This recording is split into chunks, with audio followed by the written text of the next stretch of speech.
Hi, very good morning. I'm Dr. Janak Patel. I'm MD General Physician. I'm not a I'm not a cardiologist. I'm still a student. Whatever I'm gathering from internet, different websites, I'm going to share with you.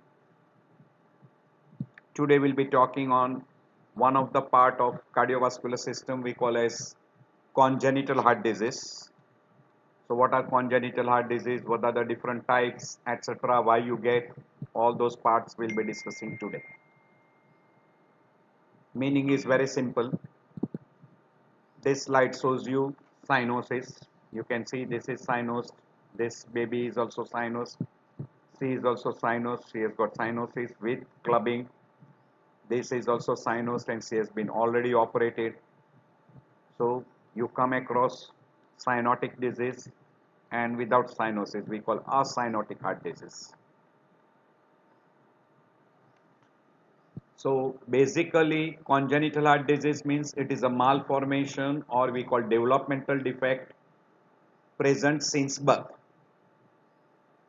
or it is also described as anatomical abnormalities of the heart that are generally present at birth, which are usually not present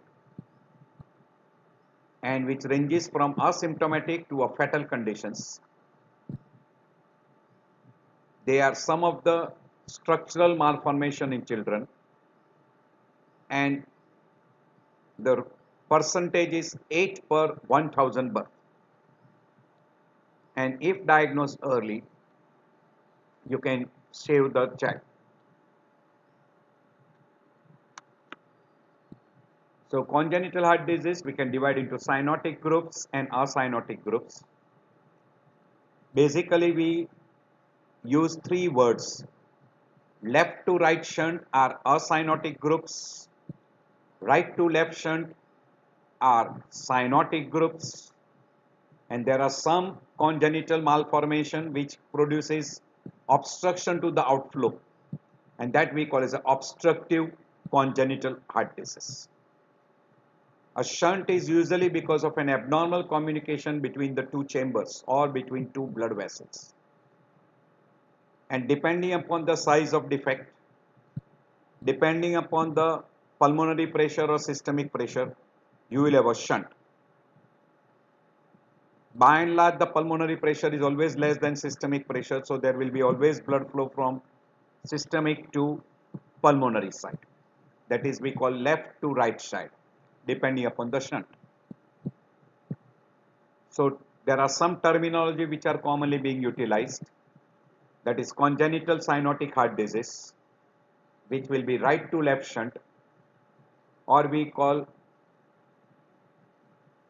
cyanotic groups where deoxygenated blood is flowing from right side to left side, and by and large in this there is a decreased pulmonary blood flow, while in a congenital acyanotic heart disease group it is usually blood flow from left side to right side, that is oxygenated blood is coming to deoxy side, and as there is a large quantity of blood coming to the right side, there is an increased blood flow into pulmonary circulation leading to pulmonary congestion. There is a third group what we call as obstructive variety, where you get a valvular stenosis or very rarely you come across valvular regurgitation.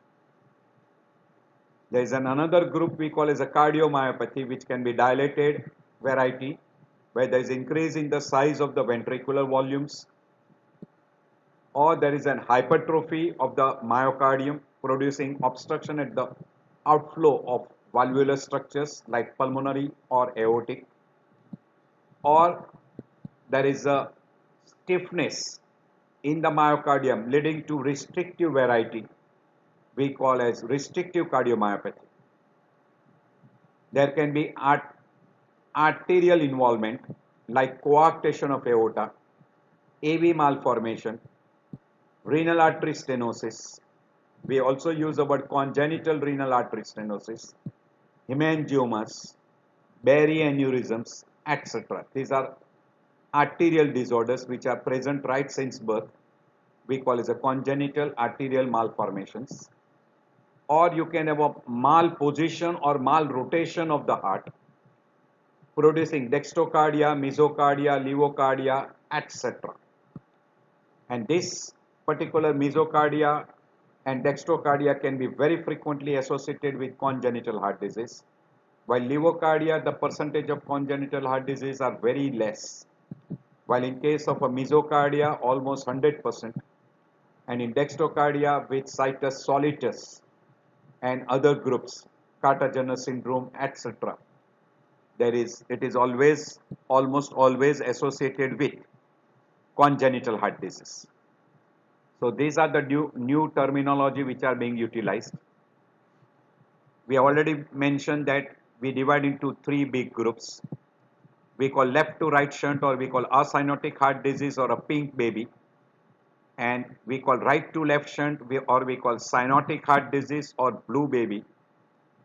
And obstructive disease, where usually there is a stenosis or atresia of a valvular structures, particularly outlet obstructions like pulmonary stenosis, aortic stenosis, etc.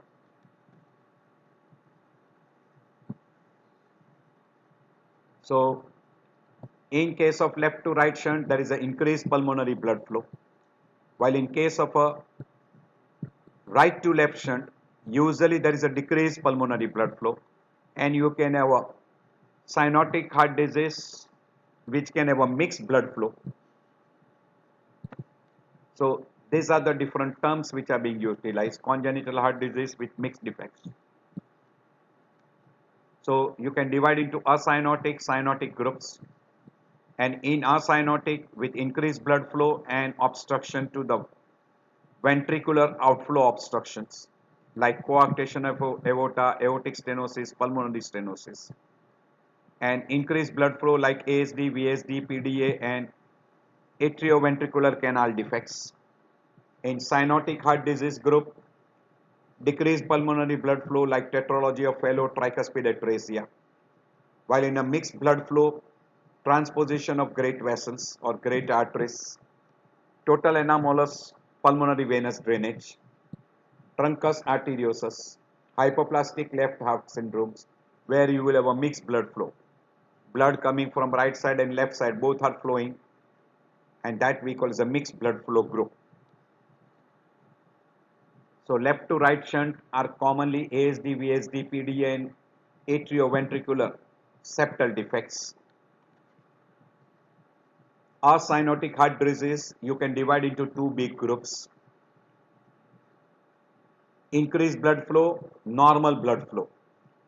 Increased blood flow will give rise to RVH like ASD, and LVH in case of VSD, PDA, and atrioventricular septal defect.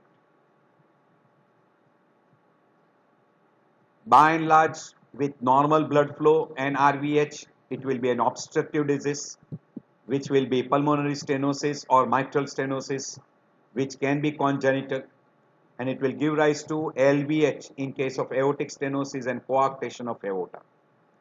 So this is one which will help you with combination of LVH and RVH with increased blood flow and normal blood flow, or we can call decreased blood flow.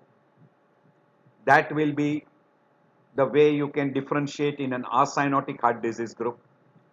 And in a cyanotic heart disease group with decreased blood flow and RVH combination together, tetralogy of Fallot, ventricular septal defect, critical pulmonary stenosis,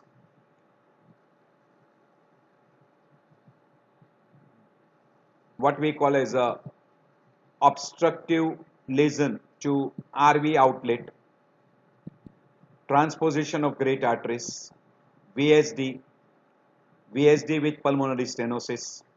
This condition will be producing RVH. While in a interventricular septal defects, tricuspid atresia, pulmonary atresia, will produce, means pulmonary atresia with interventricular septal defect will produce more of LVH. While increased pulmonary blood flow, which is producing RVH, you will have a transposition of great arteries, total anomalous pulmonary venous drainage, outlet obstruction to RV, hypoplastic left side heart, and you can have a combined ventricular hypertrophy, that is RVH with LVH in truncus arteriosus. There is also one term which is being utilized, duct dependent circulation, means if you have got some disorders where patent ductus arteriosus is absolutely necessary for survival of the newborn, we call duct dependent circulation. So pulmonary circulation will be through duct, and that we call as a duct dependent circulation. Duct dependent circulation, that is mainly for pulmonary, is in case of pulmonary atresia with intact ventricular septum, tricuspid atresia, critical pulmonary stenosis, tetralogy of Fallot with severe pulmonary stenosis, Epstein anomaly. In all these conditions, you require blood flow from systemic into pulmonary via a duct, and that is absolutely necessary. And if that is not there, child cannot survive. So duct dependent systemic circulation you will come across in severe coarctation of aorta, obstructive transposition of total anomalous pulmonary venous drainage, tight aortic stenosis, and hypoplastic left heart. In that case, blood will flow from pulmonary into systemic. So that is the one another way you can put them into two different groups. There are some condition which produces left heart malformation, and there are some condition which are there in the right side. We call a right heart malformation. So left heart malformation will be mitral stenosis, mitral valve prolapse, double orifice in mitral valve, parachute of the mitral valve, aortic stenosis, supravalvular, valvular or subvalvular, aortic regurgitation, coarctation of aorta. These are some of the lesions without shunt. On left side malformation, on right side Epstein anomaly, pulmonary stenosis, pulmonary regurgitation is absolutely rare. Idiopathic dilatation of pulmonary valve, that is also very rare. Pulmonary artery branch stenosis, some of the rare conditions which will be on the right side and that will produce RVH. This pulmonary stenosis, pulmonary regurgitation, pulmonary artery, that will produce RVH. While in an Epstein anomaly, it will be combined with ASD, and because of ASD, now blood flow from RA will flow to the left side, and that will be in an Epstein anomaly. So these are some of the conditions. You can put into left to right shunt with a volume overload. We have already mentioned VSD, ASD, PDA, and atrioventricular septal defects.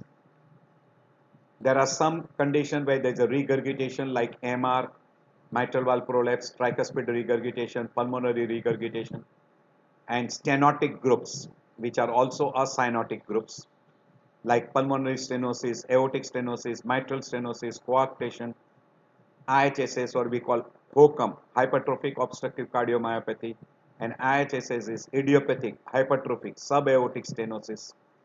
And very rare conditions you can come across hypoplastic LV, that is hypoplastic left heart syndrome.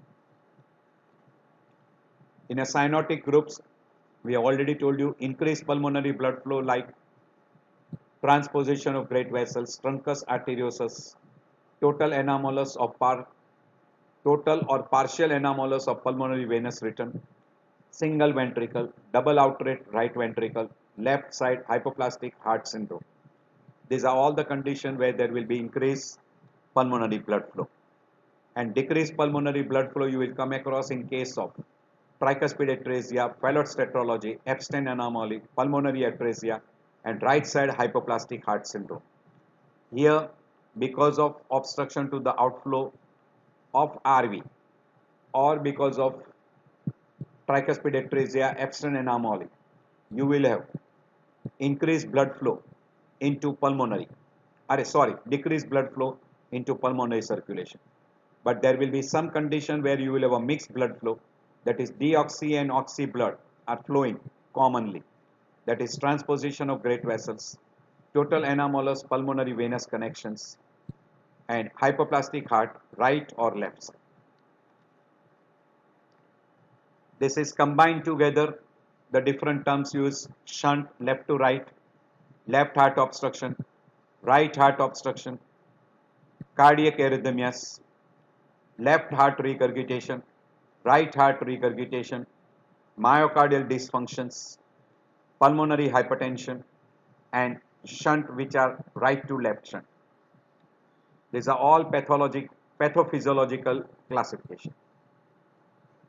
If you come across all total groups of congenital heart disease, out of that the ventricular septal defect almost accounts for 25 to 30% of the cases, and in some it may be little more also. Second common is ASD PDA, and then comes tetralogy of Fallot, coarctation of aorta, pulmonary valvular stenosis, etc.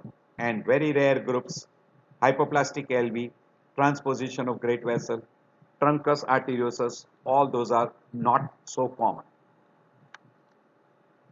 So if you see all this, truncus arteriosus 1 to 2% only, tricuspid atresia, single ventricle, total anomalous pulmonary venous return, double outlet RV, etc. are very, very rare. They are 1 to 2% only. So if you see among all those, acyanotic heart disease are accounting for almost 71%, while cyanotic heart disease are 21%. And mixed groups or rare groups we call as 8%. So again, showing you cyanotic is only 22%. Acyanotic groups is 68%. Here it is 71%. So almost 70% will be acyanotic groups. And again in acyanotic group, VSD is topmost on the list. Then comes ASD, PDA, tetralogy of Fallot, then pulmonary stenosis, etc. There are some acquired groups which is very common in early childhood, that is Kawasaki disease, rheumatic, tubercular involvement, and collagen disorders. There are some odd conditions in pediatric groups like innocent murmurs, congenital structural heart disease, cardiac arrhythmias and syncopes, pericarditis, myocarditis, endocarditis, rheumatic fever, Kawasaki, etc. Innocent murmur usually disappears as the child grows. They can be a still murmurs or venous hum depending upon the clinical conditions. As far as etiology of congenital heart disease is concerned, 85 to 90% of the time there is no identifiable cause. We call it idiopathic. By and large, it is multifactorial, maybe genetic, maybe environmental. Again, in environmental, you can have unknown etiology in environmental factor. But there are some maternal factors which can be responsible for congenital heart disease, like seizures or person taking anti-seizures drugs, lithium, which is taken for depression, uncontrolled insulin-dependent diabetes mellitus, lupus, we call German measles or rubella, particularly if it occurs in the first trimester of pregnancy. These are some of the contributing factors. By and large, we always say 90% of the time it is unknown etiology. Genetic factors in Down syndromes and many other genetic disorders, the incidence is very high. Maternal infection, we already mentioned rubella in first trimester. Use of some of the drugs, particularly thalidomide, aspirin, we call as anti-epileptic drugs, particularly sodium valproate. Environmental factors, maternal infection, teratogenic drugs, irradiation, X-rays exposure, hypoxia. Commonly, because of a severe hypoxia, it can end up with what we call as a patent ductus arteriosus, chronic lupus, all those conditions. So, in environmental factor, we have already told you some of the teratogenic drugs. Maternal factors we have already mentioned, that if the female is a smoker, alcoholic, and if she develops rubella in first trimester, all those can be risk factors. There are some syndromes which are congenital syndromes like Down syndromes, which is almost quite common, where you get VSD and atrioventricular septal defect quite common. In trisomy 13, VSD and PDA is common. In trisomy 18, VSD and PDA is most common. In Turner, coarctation of aorta, and in Marfan syndrome, aortic aneurysm and mitral valve prolapse. Some of the common I've taken, but there are a lot of different conditions you can go through. D-George syndrome, asplenia syndrome, polysplenia syndromes, congenital rubella, fetal hydrogen sodium. This is because of anti-epileptic drugs, diphenyl hydrogen sodium. Then fetal alcohol syndromes, maternal diabetes, etc. And what are the different diseases which are commonly congenital heart disease because of this particular you can go through. These are all the different conditions we have already mentioned regarding a familial factor, chromosomal anomalies, maternal factor, that is medication, illness, infection, even obesity can also end up with that. So in a maternal factor, rubella, SLE, diabetes mellitus, particularly type 1, drugs like warfarin, fetal heart syndrome or fetal alcohol syndrome, of female consuming alcohol even during pregnancy. Chromosomal abnormality, we have already mentioned 2 or 3 conditions like Down syndromes, Turner, trisomy 18, trisomy 21, etc. Some of the teratogenic conditions like rubella, dilantin, lithium, alcohol, and maternal disease like SLE, diabetes mellitus, type 1 variety, all those. By and large, we know that the normal fetal circulation, it is very simple, explained that blood coming from umbilical vein will go through liver and will come back to inferior vena cava, and also from umbilical vein via ductus venosus it will come to inferior vena cava, from inferior to RA, RV, pulmonary circulation, lung, pulmonary vein, left atrium,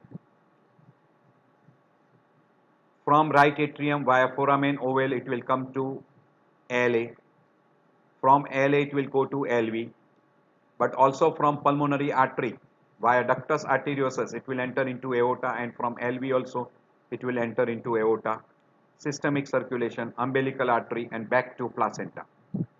So this will be the normal fetal circulation. So in fetal there is a patent foramen ovale and there is a ductus arteriosus. The blood is flowing from this, that is from right side, into systemic circulation, and that is how you get that blood flow in fetus. Once the child is born,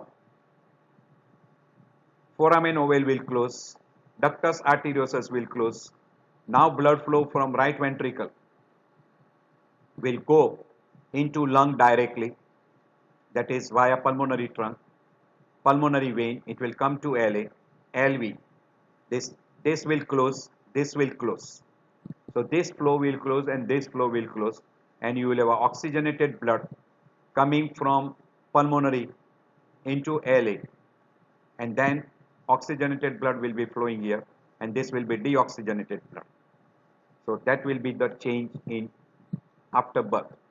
So this is what is shown here, that once it comes to pulmonary circulation, and then that particular blood will be coming to LA, LV, and via duct also it will be flowing into systemic circulation, and here via patent foramen ovale it will enter into LA site. So that will be what circulation is here. And once the child is born, this too will close. Very rarely you have got interventricular septal defect which will be showing. This is again a diagrammatic way showing you before birth and this is after birth. You know that now. See here, the foramen ovale is closed and duct is closed here. Duct is closed and foramen ovale is closed. And this will be oxygenated blood. This will be deoxy blood going to the lung, getting oxygenated, and then that oxygenated blood is coming back to LA, and from LA to LV, aorta and systemic circulation. So that will be the way it will be going. I'm skipping over this slide. This is fetal circulation and this is after 8 hours and this is later on. Duct will close, foramen ovale will close, and this is normal circulation. What is being, we have already shown you a slide before that from right atrium RV, pulmonary circulation, left atrium LV into aorta, artery, capillary vein, again by inferior and superior vena cava back into right atrium. So whenever you suspect a person to have a congenital heart disease, first always look whether there is cyanosis or not. If there is a cyanosis, you call cyanotic heart disease.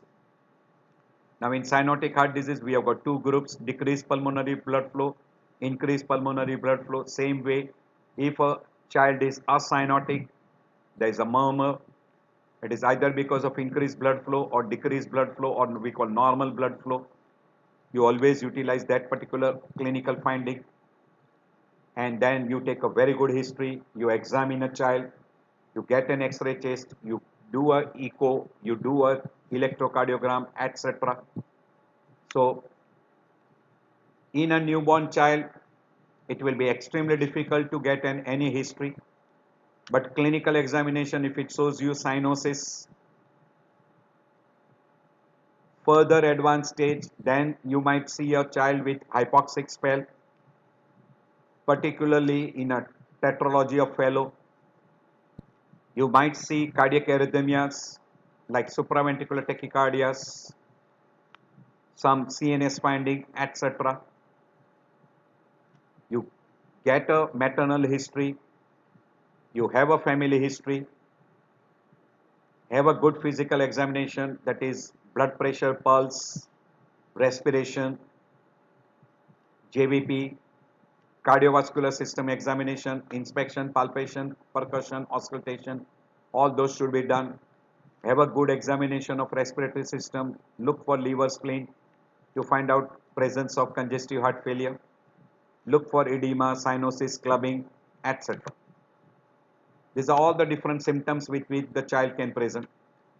By and large, we don't see syncope as a sign in a newborn. Seizures you can see. This will be after a child grows. You can have child complaining of syncopal episodes or fainting episodes, etc. So it will depend upon how severe the disease is, and depending upon that the person will present with the different symptoms. There are certain clues to a newborn child. If there is a feeding difficulty, if there is a respiratory distress, tachypnea, there is cyanosis, clubbing, apneic smell, there is a persistent tachycardia, excessive sweating, frequent respiratory tract infection, orthopnea, exercise intolerance, failure to thrive, growth retardation, developmental defects or developmental delay, all this will tell you that the child is having congenital heart disease. Congenital cyanotic heart disease is very easy to identify because at the birth you will detect cyanosis. But first you will have to differentiate from other causes of cyanosis from congenital cyanotic heart disease. So try to differentiate that.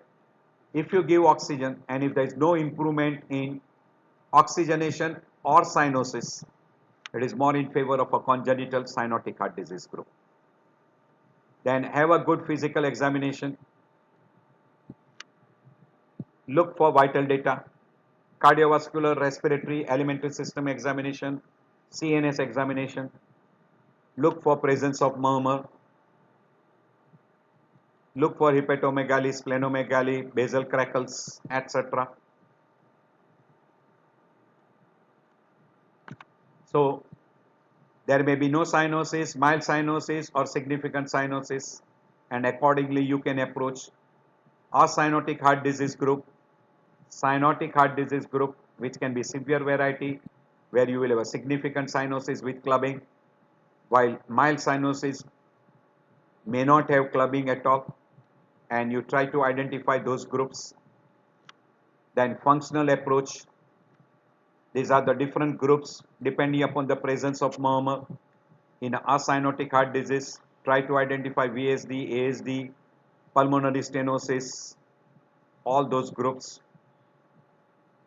Also, in acyanotic heart disease, patent ductus arteriosus, coarctation of aorta, you can identify very easily. If you want to differentiate between left to right shunt and right to left shunt will be all cyanotic. There will be always decrease in pulmonary circulation by and large. There will be polycythemia and there will be very high chance of paradoxical embolization. While in case of a left to right shunt, increased pulmonary circulation, decreased systemic circulation, there will be pulmonary arterial hypertension and persistent cyanosis in late stage because of reversal of the shunt. This is how you approach in a cyanotic heart disease group, in an early stage, in a late stage. By and large, TOF will be very common in a late stage, and look for pulmonary congestion and oligemia. In oligemia condition, TOF will be most common. Then comes pulmonary atresia, Epstein anomaly, tricuspid atresia, those groups. While in a plethora group, that is increased pulmonary blood flow, transposition of great vessels, truncus arteriosus, this is because of mixed blood flow, total anomalous pulmonary venous drainage, etc. X-ray may help you if you get an egg shape of cardiovascular shadow, that is transposition of great arteries. Then figure 8 in case of total anomalous pulmonary venous drainage, square shape in truncus arteriosus, boot shape in TOF, box shape in Epstein anomaly, or almost it fills up the entire chest. Very huge cardiomegaly from one end to second end, and large right atrium in pulmonary atresia and tricuspid atresia.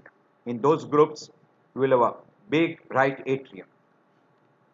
So after doing a good examination, inspection, look for cyanosis clubbing, palpate, look for liver, spleen, JVP, auscultate for different murmurs, systolic, diastolic, etc. and try to identify innocent murmur or it is a defect which is producing a murmur. And as far as investigation is concerned, main important investigation again is history and good physical examination followed by X-ray chest, ECG, echo, and then last is cardiac catheterization. By and large, from ECG, echo, and X-ray chest, diagnosis is almost nearly confirmed. And if it is still not identifiable, then you can go for cardiac catheterization to find out the exact defects. So those will be the 4 investigation: X-ray, ECG, echo, and cardiac catheterization. So in a chest X-ray, there are some peculiar X-ray which can help you out. There are some typical X-rays which will tell you regarding, so X-ray chest can give you a lot of idea regarding the mal rotation like levocardia, mesocardia, dextrocardia, situs solutus, situs inversus, situs ambiguous. Then chamber enlargement can be identified. Size of aorta you can identify. dextro or levo position of aorta you can identify, increased pulmonary vasculature, decreased pulmonary perfusion or decreased pulmonary vasculature, and normal you can identify.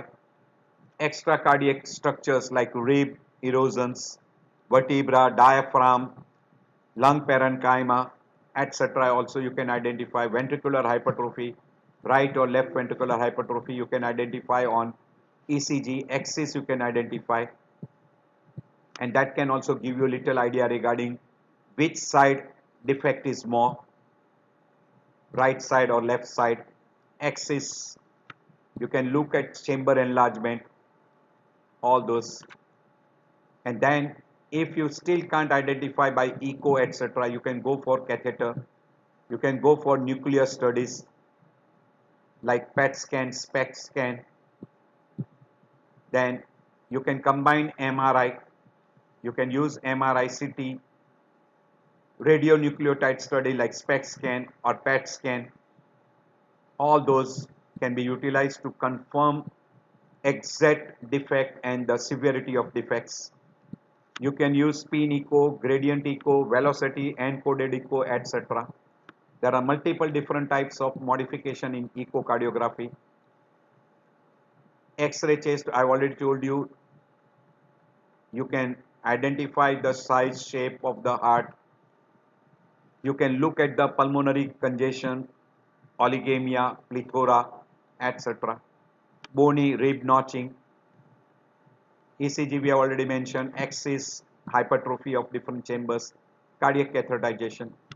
And as far as management is concerned, palliative procedures initially, followed by we call as a invasive, non-invasive method of closure of those defect shunts, which we call as a transcatheter repair or a closure. Very rarely nowadays open heart surgery are required. Nowadays there is an era of we call as a minimal invasive surgery, very commonly done by catheter closures. Then in those particular group you will have to give prophylaxis for infective endocarditis, and if already person has got infective endocarditis you will have to manage infective endocarditis.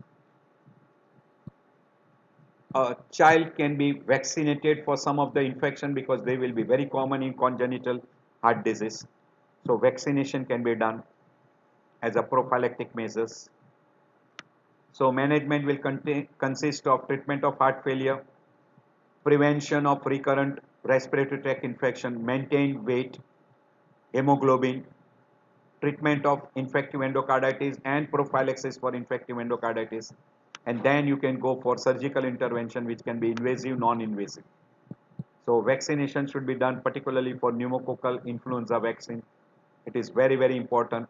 MMR vaccines should be also utilized. By and large, prevention should be done at before pregnancy. So precaution in mother is very important.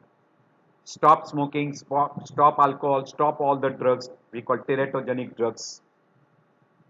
So drugs should be avoided. Irradiation should be avoided. Prevention for viral infections should be taken care. Folic acid helps a lot. So all those can be done. So there are a lot of things which you can prevent.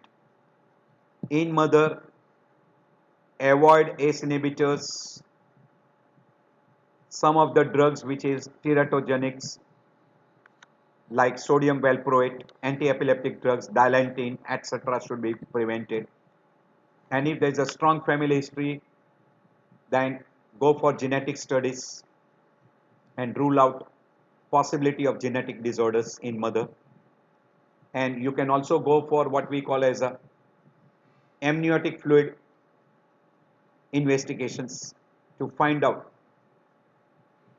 if there is any genetic disorders in fetus, and then you can decide according to that. These are all the different devices which you can utilize in a newborn.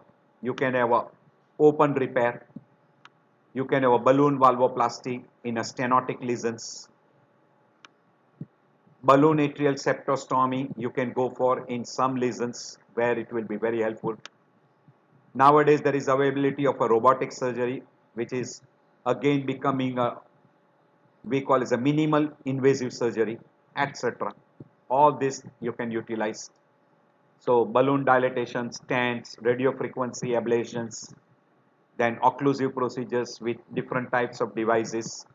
Arrhythmias you can treat by radio frequency ablations, and intervention during a fetal stage by amniotic fluid examination.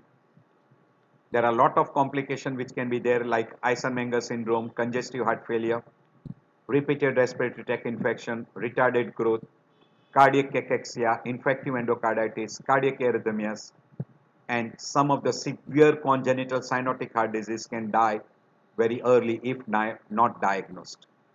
Or complicated congenital cyanotic heart disease, the death rate is very, very high. So I end my lecture here. I hope this will be introductory lecture as far as congenital heart disease. In further lecture, we'll be discussing on congenital cyanotic heart disease and acyanotic heart disease group. So I hope this will be very helpful to you. So go through that at your leisure time.